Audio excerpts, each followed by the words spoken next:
peacocks. There are peacocks on the stage. Nice.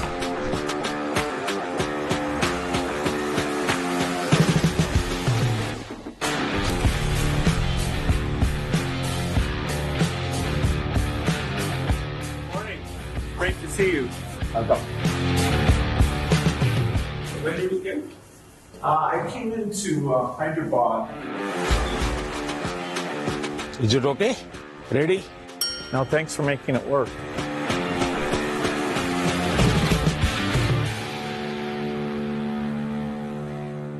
Bill, आपका स्वागत है और मुझे खुशी हुई। वैसे इस बार हमारे मिलने में शायद बहुत बड़ा गैप हो गया। G20 की पहले हमारी काफ़ी बातें हुई थी और आपने देखा होगा कि G20 एक प्रकार से काफ़ी दाएं बाएं चल रहा था। अब पूरी तरह उसका जिस हेतु से G20 का जन्म हुआ उस पर हम एक मेन स्ट्रीम में ले पाए हैं और शायद आप भी अनुभव करते होंगे।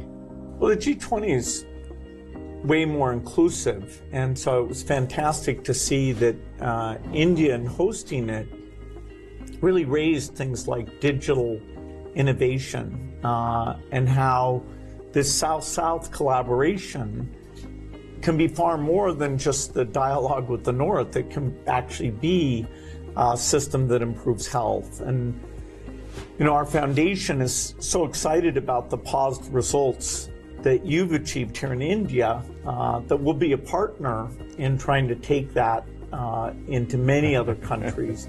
आपकी बात सही है। जब मैं इंडोनेशिया में भी G20 में गया था तो दुनिया के सभी देशों की क्यूरियोसिटी ये थी कि आपने ये डिजिटल रिवॉल्यूशन कैसे लाया है। और तब मैं उनको समझाता था, एक तो मैंने इस टेक्नोलॉजी को डेमोक्रेटाइज कर दिया है, ये किसी की मोनोपोली नहीं रहेगी, ये जनता का होगा, जनता के द्वारा होगा और जनता में जो भी उभरती हुई टैलेंट इसमें वैल्यू एडिशन करेगी वो करती चलेगी, ताकि कॉमन मैन को भी टेक्नोलॉजी पर विश्वास पैदा होना चाहिए। जैसे 10 डॉक्टर होते हैं, सब MBBS होते हैं, लेकिन एक डॉक्टर के पास ज्यादा लोग जाते हैं क्योंकि उसका भरोसा बन गया है। In areas like digital government, India is not only adapting technology, but it's actually leading the way. What are some of the things you're excited about? Health, agriculture and education. मैंने जो आरोग्य मंदिर बना है, 2 लाख आरोग्य मंदिर, आयुष्मान आरोग्य मंदिर विलेजेस में, ये जो मेरे हेल्थ सेंटर है उनको मैं डायरेक्टली मॉडर्न टेक्नोलॉजी से बेस्ट हॉस्पिटल के साथ उनको जोड़ देता हूं। पहले शुरू में उनको लगता था कि डॉक्टर तो है नहीं, मुझे देखे बिना कैसे बताता है, लेकिन बाद में उनको समझ आया कि टेक्नोलॉजिकल इंस्ट्रूमेंट और सैकड़ों किलोमीटर दूर बैठा हुआ डॉक्टर भी उनको सही डायग्नोसिस कर रहा है, सही एडवाइस कर रहा है।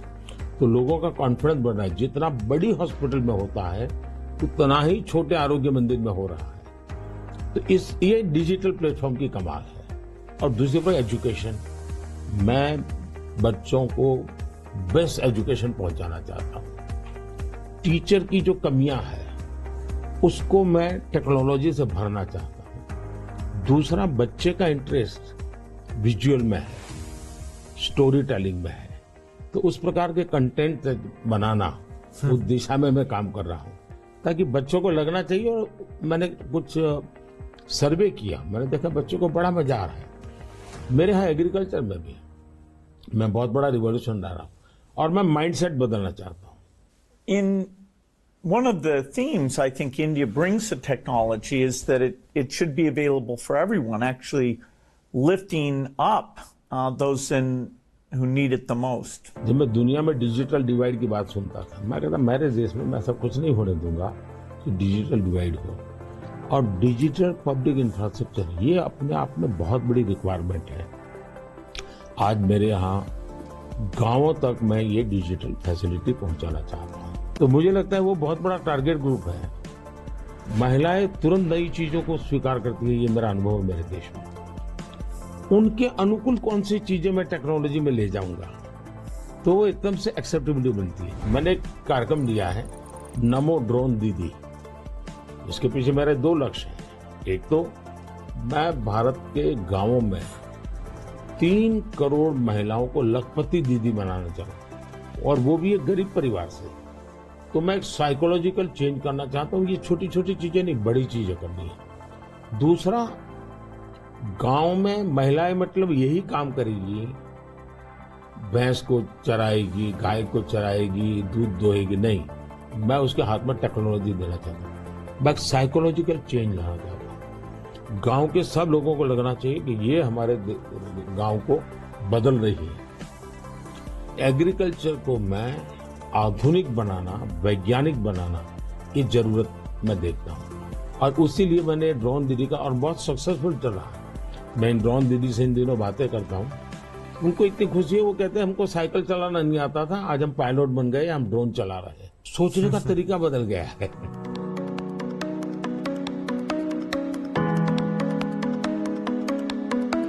मैंने अफ्रीकन कंट्रीज के बहुत से लोगों से बात की। मैंने उनको कहा कि मैं इसमें आपकी मदद करने को तैयार हूं, क्योंकि ये सबको समान अवसर देता है, और डेमोक्रेटाइज ये उसका मेन पॉइंट है, उसको नहीं छोड़ सकते आप। अब आपने देखा होगा कोविड में दुनिया सर्टिफिकेट नहीं दे पा रही थी। मेरे यहां मुझे वैक्सीन लेना है तो मैं कोविन ऐप पर जाकर के कितने डिस्टेंस पर मुझे मिलेगा, कौन सा टाइम स्लॉट मिलेगा, और मेरा सर्टिफिकेट भी मुझे within fraction of second मिल जाता था। और कोविन मैंने ओपन सोर्स कर दिया था, कोई भी उसका उपयोग कर सकता है। तो ये मेरा अनुभव, उसका कारण डिजिटली बहुत लाभ हुआ है मेरे देश में। और हम शायद जो इंडस्ट्रियल रिवॉल्यूशंस हुए, फर्स्ट सेकंड, हम पीछे रह गए क्योंकि हम गुलाम थे। ये चौथा जो इंडस्ट्रियल रिवॉल्यूशन है, जिसमें डिजिटल एलिमेंट सबसे बड़ा है, और भारत इसमें बहुत कुछ प्राप्त कर लेगा, ऐसा मेरा विश्वास है। Yeah, I think the key point is that the digital infrastructure just gets keeping richer. You know, a lot of people know about the identity system and the digital payment systems, and that the government, by taking virtually all the government payment programs now and digitizing those, that alone saved a lot of money, and it created access on a more equal basis. But now as you're moving into the different areas, advice for farmers, registering their land, tutoring for kids, and the health records, connecting all of those, that's kind of a second phase. And we're just at the beginning now of a third phase, where these advances in artificial intelligence will come on top of that and make the value even better. आपने सही कहा, AI का महत्व बहुत है, और मैं तो कभी कभी मजाक में कहता हूँ, हमारे देश में माँ को आई बोलते हैं, माता को बहुत से राज्यों में भाषा बोलते हैं आई। अब मैं कहता हूँ हमारे यहाँ बच्चा पैदा होता है तो आई भी बोलता है, एआई भी बोलता है। वो इतना एडवांस हो गया है। अब देखिए मैं कैसे उपयोग करता हूँ, मैं आपको बताऊं, जिसको देखकर आपको भी खुशी होगी कि कॉमन मैन कैसे एआई का उपयोग कर सकता है। जैसे मैंने G20 में एआई का बहुत उपयोग किया। मेरे पूरे G20 का परिसर था, उसमें पूरा का पूरा एआई का उपयोग करके सारे इंटरप्रिटेशन की व्यवस्था मैंने एआई से की। मैंने मेरे सभी ड्राइवर्स को मोबाइल फोन पर ऐप डाउनलोड करवा दिया, उसके साथ बैठे हुए गेस्ट उनको करवा दिया। मान लीजिए वो फ्रेंच भाषा जानते हैं तो ड्राइवर के पास ऐप में फ्रेंच की व्यवस्था थी, वो ड्राइवर के साथ फ्रेंच में बोलते थे, ड्राइवर अपनी लैंग्वेज में सुनता था, ड्राइवर अपनी लैंग्वेज में जवाब देता था। यानी ड्राइवर के साथ कम्युनिकेशन किसी भी लैंग्वेज में वो कर सकते थे। मैंने अभी एक प्रयोग किया, मैं काशी तमिल संगमम में कार्यक्रम करता हूँ, तो काशी में तमिलनाडु के लोग आए हुए थे, तमिल भाषा मैं बोल नहीं सकता हूँ, तो मैंने एआई का उपयोग किया। मैं हिंदी में बोला और सबने मेरा भाषण तमिल में सुना एआई के द्वारा। दूसरी, I am using my NaMo app, और मैं एआई का बड़ा उपयोग करता हूं और मेरे लिए पूरे देश में बहुत काम आता है। ये मेरा फोटो बूथ है। अब आप सेल्फी ले लीजिए इस पर, take the selfie. Okay. Yes. Wow. So you can see. Wow. Not only this, since last 20 years, मेरे साथ आपके जितने भी फोटो होंगे, जितने भी मेरी फोटो होंगे 20 साल की, सारे इस पर आ जाएंगे। कभी और किसी पब्लिक फंक्शन में मान लीजिए आपका एक 1/10 पार्ट दिख रहा है, तो वो फोटो में भी अगर मैं दिखता हूं और आपका 1/10 भी दिखता है, वो भी उसको वो रिकॉग्नाइज करके ले आता है। तो आज टेक्नोलॉजी का कैसे उपयोग हो सकता है, और मैं मानता हूं कि इस प्रकार के प्रयोग हमें वैल्यू एडिशन करते हैं। अब पहले क्या होता था, मैं कहीं जाता था, कोई फोटो मांगता था, देते थे। आज मैं कहता हूं भाई तुम एआई पर जाओ, मेरे नमो ऐप पर जाओ, फोटो बूथ में जाओ, खुद की सेल्फी ले लो, आपको आपके साथ मेरा जितना भी फोटो होगा कि कोने में आप खड़े होंगे तो मिल जाएगा। तो हमने थोड़ा रोजमर्रा की जिंदगी में लोगों की मदद करने के लिए उपयोग करना चाहिए। तो मेरी कोशिश होती है कि पहले उसको कंफर्ट लेवल देना, उसको लगना चाहिए हाँ यार ये तो मेरे काम का है। जब काम में होता है तो फिर उसको इनोवेशन करता है, वो नई चीजें जोड़ देता है। I'd love to hear your view on how India sees AI. अगर हम एआई को एक मैजिक के टूल के रूप में उपयोग करेंगे तो शायद बहुत बड़ा अन्याय हो जाएगा।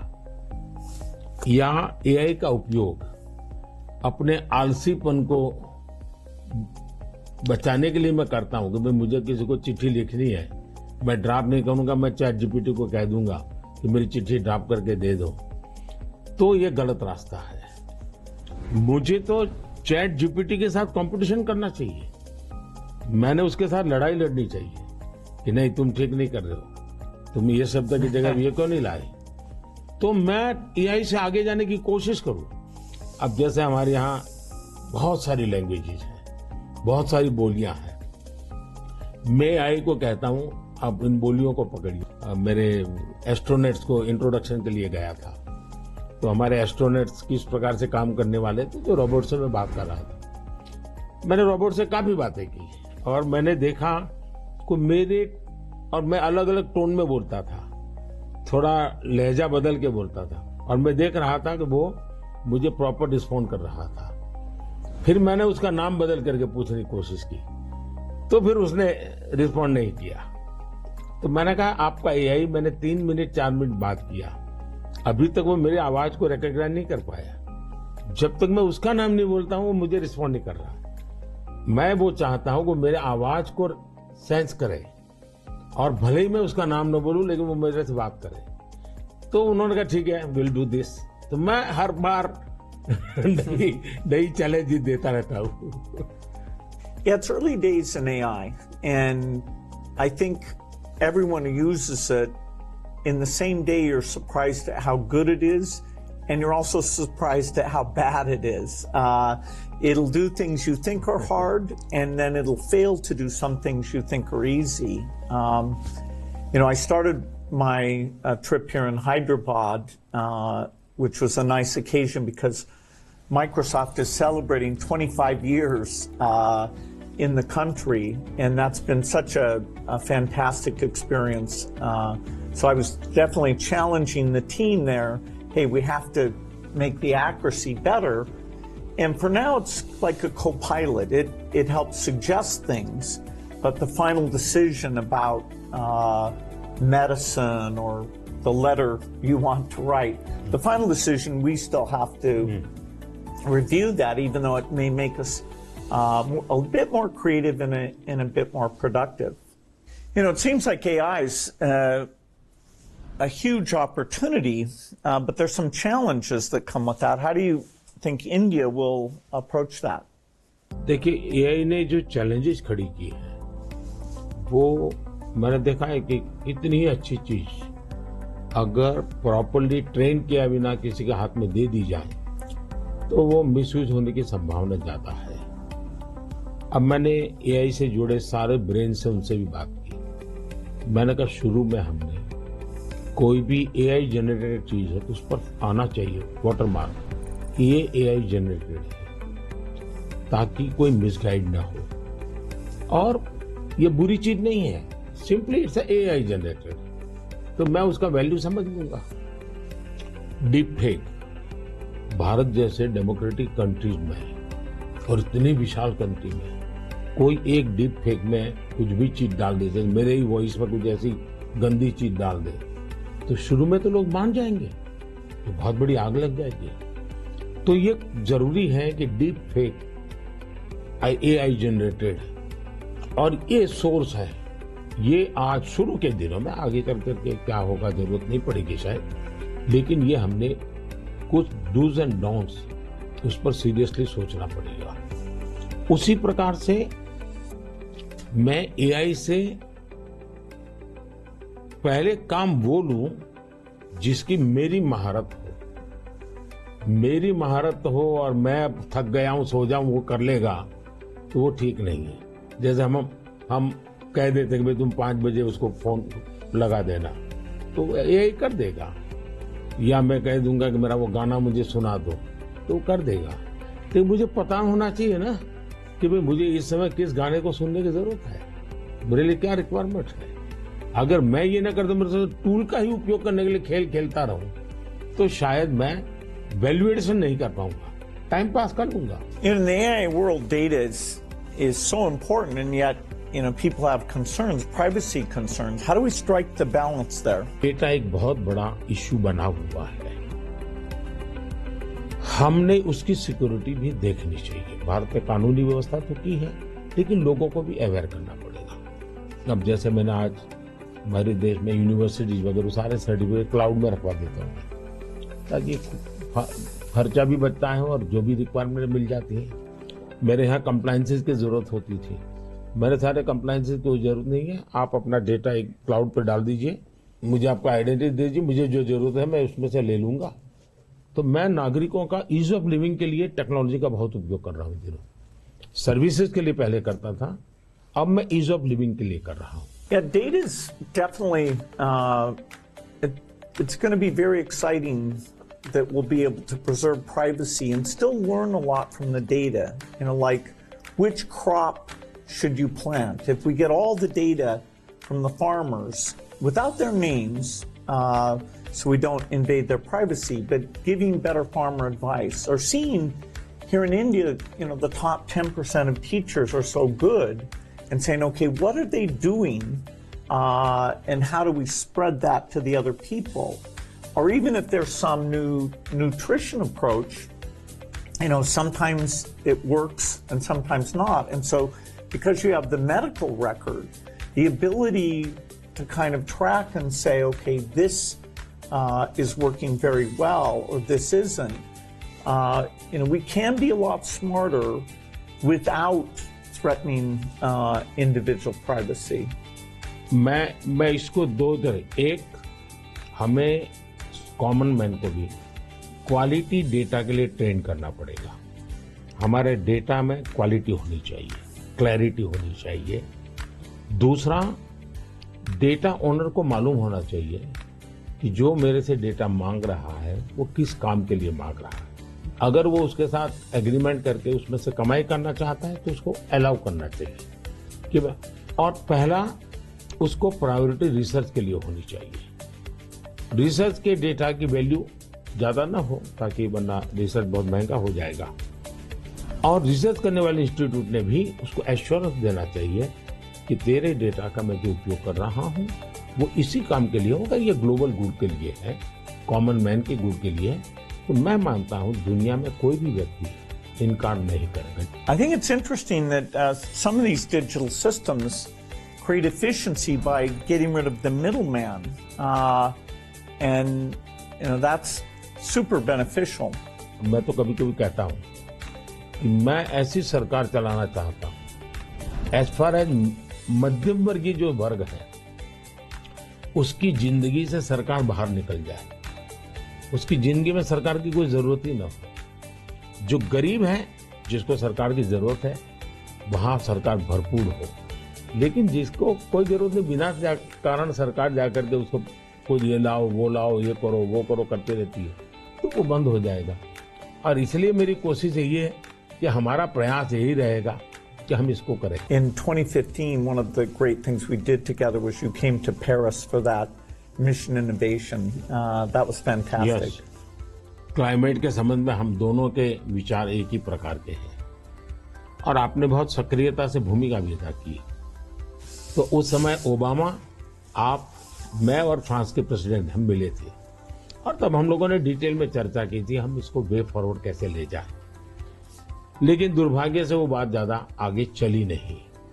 लेकिन G20 के बाद क्लाइमेट को लेकर एक वातावरण बना है कि भाई सब लोग अपनी अपनी जिम्मेवारी अदा करेंगे।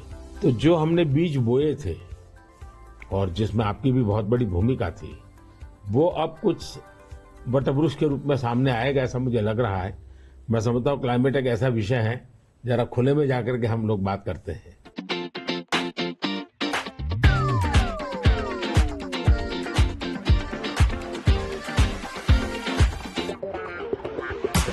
If you're ever coming to the United States, I'd love to have you come to Seattle. I'll be happy to come. No, fantastic. Please, Come over here. Yeah. Is it okay? Huh? It is. हाँ।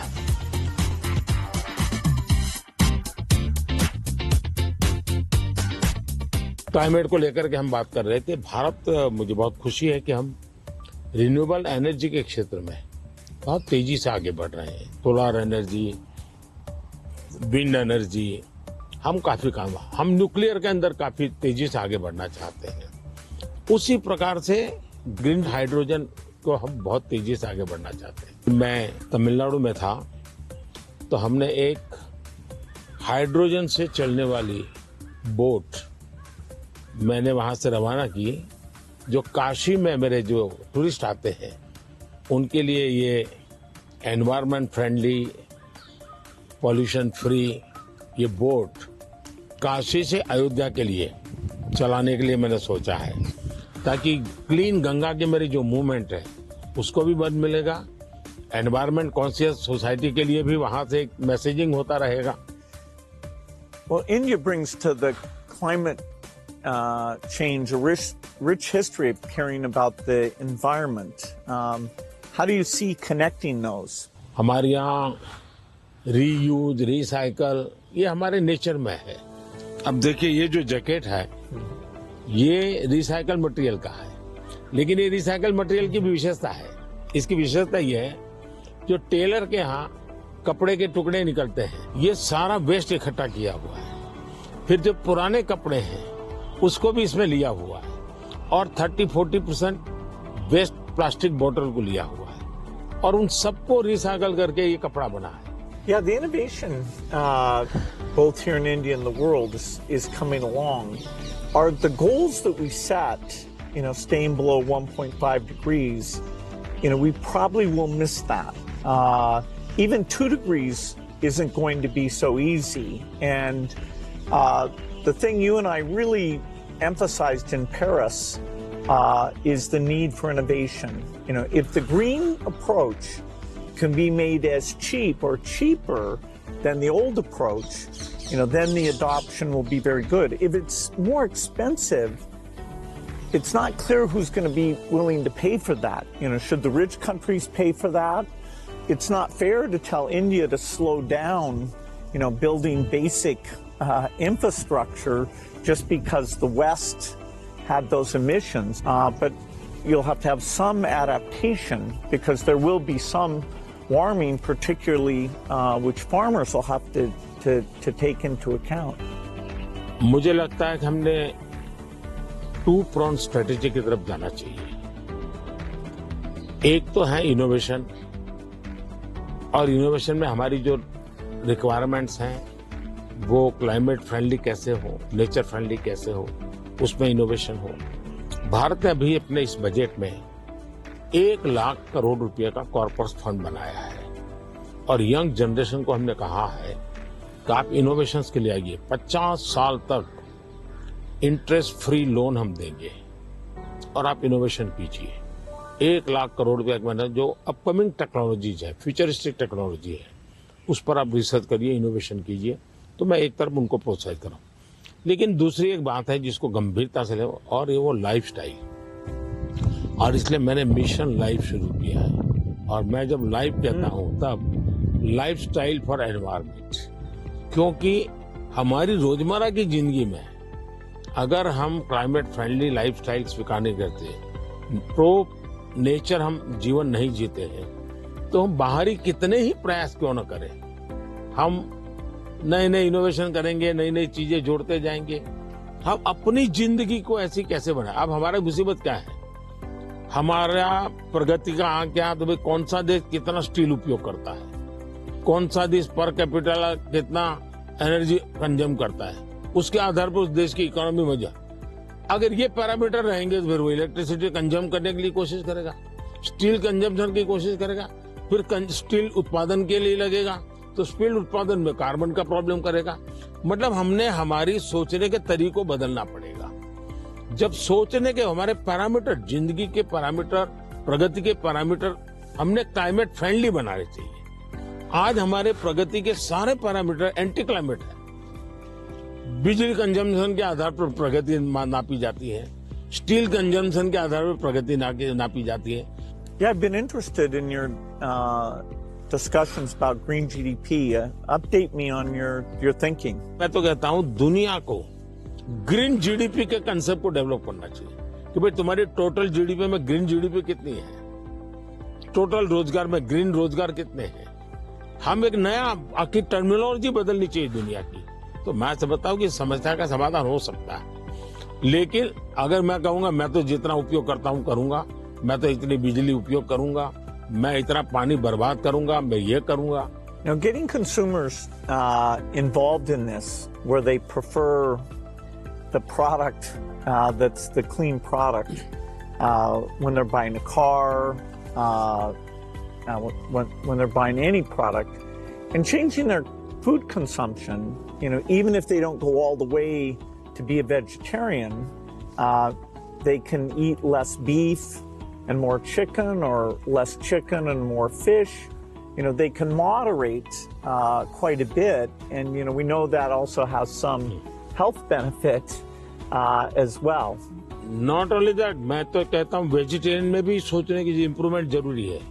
Vegetarian में भी जैसे millet, मैं UN के साथ मिलकर के millet year मनाया। मिलेट का फायदा यह है कि एक तो बिल्कुल बंजर भूमि में मिलेट पैदा होता है, मिनिमम पानी चाहिए, कोई फर्टिलाइजर नहीं चाहिए, और ये सबसे उत्तम प्रकार का फूड है, ये सुपर फूड है। अगर हम मिलेट को प्रमोट करते हैं तो वेजिटेरियन होने के बावजूद भी बहुत सी चीजें हैं जो ज्यादा नुकसान करने वाली है, उसमें भी अगर मिलेट पर शिफ्ट करते हैं तो बहुत फायदा हो सकता है। Yeah, when I was in Odisha, they were talking about how millet had been popular a long time ago, and then it came out of favor, and now there's a joint program with the foundation and the government. It's coming back up, and they even took me to some shops where the women were there showing these very nutritious, and actually they tasted good to me, millet crops. So that's a good message for the world. मैं देख रहा हूँ जी, millet में इतना बढ़िया production आना शुरू हो गया, अच्छी अच्छी कंपनियां मिलेट प्रोडक्ट में आ गई, और एक प्रकार से उसका वैल्यूएशन हो गया। और कॉमन फैशन हो गई। हमारे यहाँ 5 स्टार होटल में जाइए तो मिलेट का मेनू अलग देते हैं, नॉर्मल वेजिटेरियन फूड का मेनू अलग देते हैं, और ज्यादा तो लोग मिलेट मेनू और उसके कारण मेरे छोटे किसान की इनकम भी बढ़ी है, और पानी बहुत बचत हो रही है, तो बहुत बड़ा फायदा होने लगा है। Well, during the pandemic, it was fantastic that the vaccines got invented, and India made a lot of those. Sadly, in many countries, the fear of vaccination and even rumors about vaccines became a big problem. And you had actually very little of that here in India. So I'm curious, how did you manage the communication, and why do you think it came out better here? बहुत ही बढ़िया सवाल आपने पूछा है। एक तो मैंने virus के खिलाफ ये लड़ाई जो है, ये हम सबकी है, ये लोगों को प्रशिक्षित करने पर बल दिया। ये वायरस वर्सेस गवर्नमेंट नहीं है, ये लाइफ वर्सेस वायरस की लड़ाई है। ये पहली मेरी फिलॉसफी थी। दूसरा, मैं डे 1 से कम्युनिकेट करने लगा सबसे डायरेक्ट मेरे देश के लोगों से बात। मैं खुद सारे प्रोटोकॉल पब्लिकली फॉलो करने लगा। सब चीजें पब्लिकली मैं उदाहरण के रूप में जाने लगा लोगों के सामने। फिर मैंने कहा भाई ताली बजाओ, थाली बजाओ, दिया जलाओ। हमारे देश में इसकी बड़ी मजाक करने के प्रयास हुआ, लेकिन मुझे लोगों को विश्वास में लेना था कि भाई हमें ये लड़ाई साथ लड़नी है। जब ये विश्वास बन गया कि हमें अपनी जिंदगी बचानी है और औरों की जिंदगी बचे इसमें मदद करनी है, तो एक प्रकार से मास मूवमेंट बन गया। और उसके कारण मुझे बाद में जो भी चीज कहता था देशवासियों को, वो मुझे मदद करते। फिर मुझे क्वेश्चन नहीं करते थे कि मास्क लगाना चाहिए कि नहीं लगाना चाहिए, उनको लगता था। और लोग भी एक दूसरे को कहते थे मास्क लगाओ। तो ये जन आंदोलन बन गया। एंड डेमोक्रेटिक वे में डंडे से काम नहीं होता है। आप लोगों को एजुकेट कीजिए, उनको कन्विंस कीजिए और उनको साथ लेकर के चलिए। ये मेरा बहुत बड़ा अभियान रहा और उसके कारण मुझे वैक्सीन में बहुत बड़ी सभा, किसी ने मुझे रोका नहीं। आर्थिक रूप से मुझे बहुत बड़ा बोझ आया क्योंकि मुझे वैक्सीन बनाने में रिसर्च करनी थी। फिर विश्वास दिलाना था कि यही वैक्सीन चलेगी, तो मैं खुद सबसे पहले वैक्सीन लेने लगा। और मेरी 95 एज की मेरी माँ थी उस समय। मेरी माँ ने भी पब्लिकली वैक्सीन लिया, तो मैंने उदाहरण करके दिखाया, तो लोगों को भरोसा पड़ा कि भाई ये जिंदगी बचा सकती है। आने वाले दिनों में मैं सर्वाइकल कैंसर को लेकर के, खास करके बच्चियों के लेकर, मैं भारत में इस बार बजट में हमारी जो साइंटिस्ट हैं उनको बजट देना चाहता हूं। और मैं उनको कहना चाहता हूं इसमें भी आप लोकल रिसर्च कीजिए, वैक्सीन बनाइए और बहुत ही कम पैसों में मैं मेरे देश की सभी बच्चियों का वैक्सीनेशन करूं और किसी भी बच्ची को कैंसर की संभावना ही न रहे वो स्थिति पैदा करूं। उस दिशा में इन दिनों में काम कर रहा हूं। जब मेरी नई सरकार बनेगी तो मैं सबसे पहले उस दिशा में काफी पैसे रिसर्च में लगाना चाहता हूं ताकि मेरी बच्चियों की जिंदगी बचे। मैं एक इंटरेस्टिंग बात बताना चाहता हूं। सरदार वल्लभ भाई पटेल 1930 के आसपास अहमदाबाद म्युनिसिपल कॉर्पोरेशन, उस समय नगर पालिका होती थी, उसके मेयर थे। और उस समय एक एपिडेमिक की स्थिति पैदा हुई, वैक्सीनेशन करवाना था। कुछ लोगों ने रिलीजियस कारणों से उस समय वैक्सीन लेने से मना कर दिया, रेजिस्ट किया। तो सरदार वल्लभ भाई पटेल ने बड़ा कड़ाई की और कंपल्सन किया कि भाई मुझे सारे की जिंदगी बचानी है। यानी ये रेजिस्टेंस दुनिया के हर देश में सदियों से चला आया रहा, लेकिन अगर उसको ओपन अप करके हम करें तो शायद ठीक हो जाता है। तो मैंने सुना है कि आप गुजरात स्टैच्यू ऑफ यूनिटी पर जा रहे हैं, आपने शायद उसके विषय में कुछ पढ़ा होगा, आपने जाने का कार्यक्रम बनाया है तो। No, I'm very much looking forward to that. I understand it's quite grand, much bigger than the Statue of Liberty. So that'll be fun to see. And also to meet some of the women's groups there and hear how they've gotten involved in tourism or how they see all the work that they do. इसकी बड़ी interesting story है, background information मैं आपको देना चाहूंगा। सरदार वल्लभ भाई पटेल की विशेषता ये रही थी, भारत को एक करने में उन्होंने बहुत बड़ी भूमिका निभाई थी, यूनिटी में बहुत बड़ा रोल किया। तो मैं जब गुजरात का मुख्यमंत्री था, मैंने एक मास मूवमेंट शुरू की। मैंने लोगों को अपील की कि हर गांव से मुझे खेत में जो उपयोग किया है औजार, उसका लोहे का टुकड़ा चाहिए। हर गांव से एक लोहे का टुकड़ा चाहिए, और वो चाहिए क्या, जिसका कभी न कभी खेत में औजार उपयोग किया है। तो हिंदुस्तान के 6 लाख गांवों से मैंने किसानों से लोहे का टुकड़ा इकट्ठा किया, उसको मेल्ट किया और उसका मैंने स्टैच्यू में उपयोग किया है। दूसरा, मैं हर गांव से मिट्टी लाया, उस मिट्टी का मैंने एक यूनिटी वॉल बनाया है। तो हिंदुस्तान के 6 लाख गांवों की मिट्टी उसमें है, और मेरा उसके पीछे स्पिरिट है यूनिटी का। हमने इतने बड़े देश की विविधताओं के बीच में एकता कैसे बनानी, उसके लिए मैंने स्टैच्यू बनाया। और स्टैच्यू ऑफ लिबर्टी से ये डबल साइज का है, ये दुनिया का सबसे बड़ा ऊंचा स्टैच्यू, और कम से कम समय में बनाया। Yeah, I hope they have a video of the construction because I'm always fascinated how do you assemble something like that? इसका पूरा एक मैंने किताब निकाला है स्ट्रक्चरल इंजीनियरिंग का पूरा. Okay. फिर फाउंडेशन स्टोन से लेकर के अब तक टेक्नोलॉजिकल इंप्रूवमेंट कैसा हुआ उसका डिटेल स्टोरी है. वीडियोग्राफी भी है और बुक फॉर्म में भी है. वो मैं अपनी टीम को बताऊंगा, वो आपको मिले, क्योंकि ये सच में. और मैंने सभी इंजीनियरिंग स्टूडेंट को वहां स्पेशली ले जाता था कि वो ये स्ट्रक्चरल इंजीनियरिंग का स्टडी करेंगे, इतना बड़ा काम कैसे हो रहा है.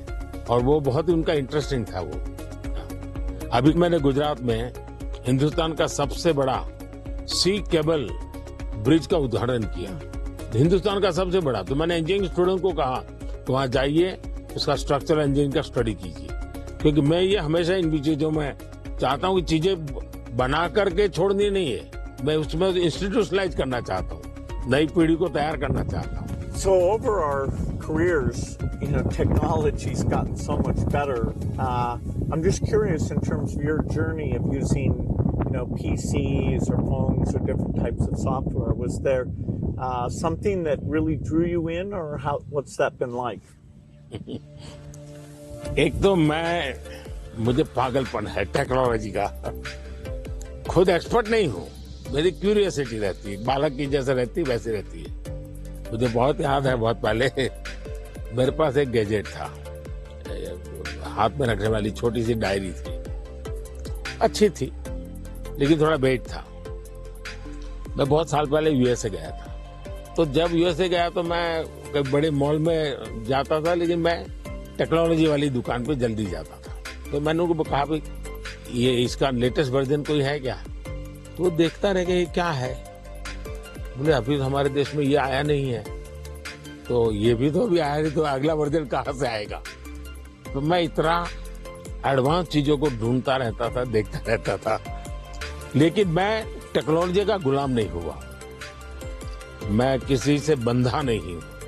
मैं पानी के प्रवाह की तरह नई चीजों को खोजता रहता हूँ, ढूंढता रहता हूँ, और कहीं पर मुझे सुनता हूँ तो मैं ले आता हूँ. और शायद मुझे जल्दी से करने का भी शौक है, उसको मैं जल्दी से जल्दी कैसे लाऊं, जल्दी जल्दी कैसे करूं. जैसे एआई दुनिया के चर्चा करने लगी तो मैं एआई के पीछे मैं क्या कर सकता हूं. दूसरा, मेरा ध्यान किसी चीज को देखता हूं, उसका मल्टीपल यूटिलिटी क्या होती है, तो मेरी सब फैकल्टी उस पर काम करना शुरू कर देती है. मैं कोई चीज देखता हूँ तुरंत नहीं ये नहीं, ऐसा करो ऐसा करो ऐसा करो. तो ये शायद मेरा गॉड गिफ्टेड मेरा नेचर है. जो मैं समझता हूँ हमारे जो दर्शक हैं उनको शायद कुछ ऐसी चीजें हैं सुनना बहुत अच्छा लगेगा. आपकी जिंदगी के विषय में जो सुना है कि भाई गैरेज में आपने जिंदगी की शुरुआत की और वहां से यहाँ पहुंचे, उस जन्म में सबसे संतोषजनक पल कौन सा आया होगा? I'm so lucky. I was born at a time when the chip miracle happened. I got a very good education. I have kind of an optimistic view, so dropping out of school to take risk didn't seem that dangerous to me. I have to say, though, the most exciting thing is when you see people using the technology. When you go into a classroom and you see people using it. In a certain sense, I always wanted software for my own curiosity, and that I could take courses online and all that, and to see that other people, not only does it work for them, but it's kind of empowering them. That's been very gratifying. We still have a lot of limitations, but in that event with all the Microsoft India employees, it was kind of a milestone to see, okay, what had been a dream now was a group of brilliant people taking it to the next level. कौन सी किताब होगी जिसने आपको बहुत प्रभावित किया होगा? Well, I think the one, if people are going to read one, is Steven Pinker wrote one called The Better Angels of Our Nature. If you learn about the world, you see all the shortcomings. Children are still dying, and it can actually, the more you learn, it can seem very bleak. But the truth is, we have made incredible progress. More children are surviving. And so we have to both be upset that it's not good enough, but also understand that incredible progress. And so I thought that book really captures that duality in a brilliant, brilliant way. One question I've always wanted to ask you is, you're one of the hardest working people ever, but I'm just curious, when you do want to relax, do you have a game or something that helps you to take time off? मेरे यहाँ relaxation auto pilot है और वो मेरे जिंदगी को मिली हुई एक स्पिरिचुअल प्रसादी है मेरे गुरुजनों से, जो मुझे बहुत बड़ी ऊर्जा देती है। काम ज्यादा कर सकता हूँ, करता हूँ, वो मेरा कोई फिजिकल एनर्जी के कारण है ऐसा मुझे नहीं लगता है, मेरे कमिटमेंट के कारण है। मेरे मन में हमेशा एक इमोशनल अटैचमेंट है कि जो मिशन मेरे सामने है मैं उसको जीता हूं, मैं मिशन के लिए जुड़ जाता हूं, इसलिए मुझे और कुछ दिखता नहीं है। तो एक तो ये वो कारण है। दूसरा, मेरा शरीर का ट्रेनिंग ऐसा हो गया, I can say body training.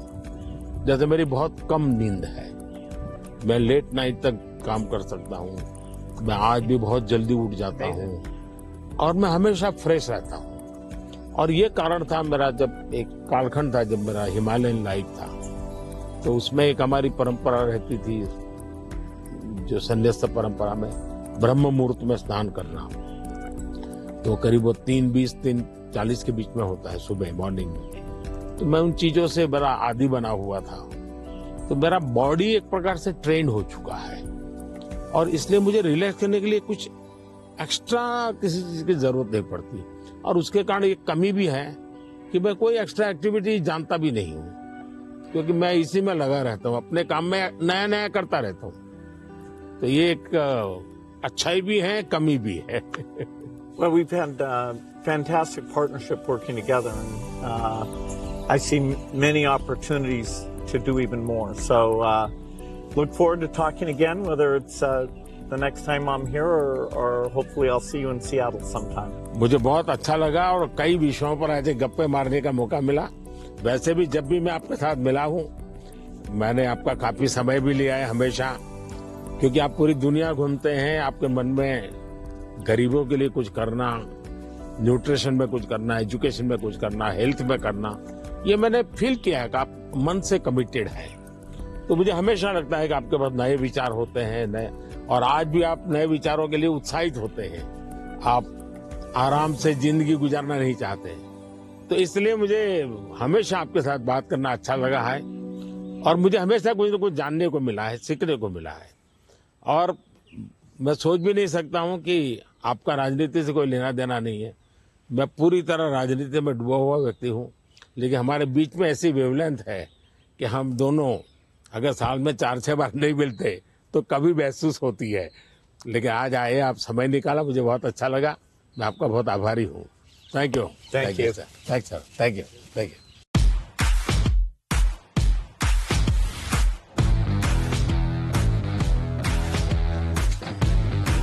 These are some nutrition books. Finally, we're making progress on nutrition. Yes.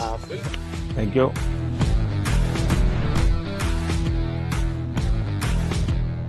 Tamil Nadu में थुट्टीकोटी, वहां पर ये मोती बनाते हैं और एक प्रकार से पर्ल सिटी के रूप में जाना जाता है। बहुत बड़ा काम वहां के फिशरमैन करते हैं। मैं गया था, मैंने सोचा आज आपको ये दिखाऊंगा भी और आपके लिए ले जाऊंगा। Very generous. Thanks so much. Bharat में वैसे टेराकोटा एक बहुत पुरानी परंपरा है, लेकिन ये तमिलनाडु का आर्ट है। ये बहुत पॉपुलर होता है, मंदिरों में रहता है, घरों में भी रहता है, पूजा के लिए भी इसी प्रकार की विशेष चीजें बनाते हैं वहाँ। ये है पश्मीना स्क्राफ है और ये हमारे यहाँ बहुत ही पॉपुलर है कश्मीर में। ये केसर है, ये भी कश्मीर का है। सारा किसानों का ये पूरा वैल्यू एडिशन होता है और बहुत ग्लोबली एक्सपोर्ट होता है। ये हमारे यहाँ वोकल फॉर लोकल मेरा एक मूवमेंट चल रहा है और दूसरा मेरा 1 डिस्ट्रिक्ट 1 प्रोडक्ट को मैं बहुत प्रमोट कर रहा हूँ। मैं कहीं भी विदेश जाता हूँ, मेहमानों को कुछ देना है तो किसी डिस्ट्रिक्ट के लेकर जाओ उस डिस्ट्रिक्ट के लोग प्राउड फील करते हैं। ये दार्जिलिंग चाय है, ये नीलगिरी चाय, और मैंने देखा आपने चाय पे चर्चा की। That was fun. Yeah. और ये सारी वन डिस्ट्रिक्ट वन प्रोडक्ट में बहुत ही पॉपुलर हो रहा है आजकल। तो मैं चाहूंगा ये सब आपको, मेरी यादें आपके साथ रहें। Yeah, you're very generous. I look forward to that. It'll remind me of Thank you. our time together. Thank you. Thank you.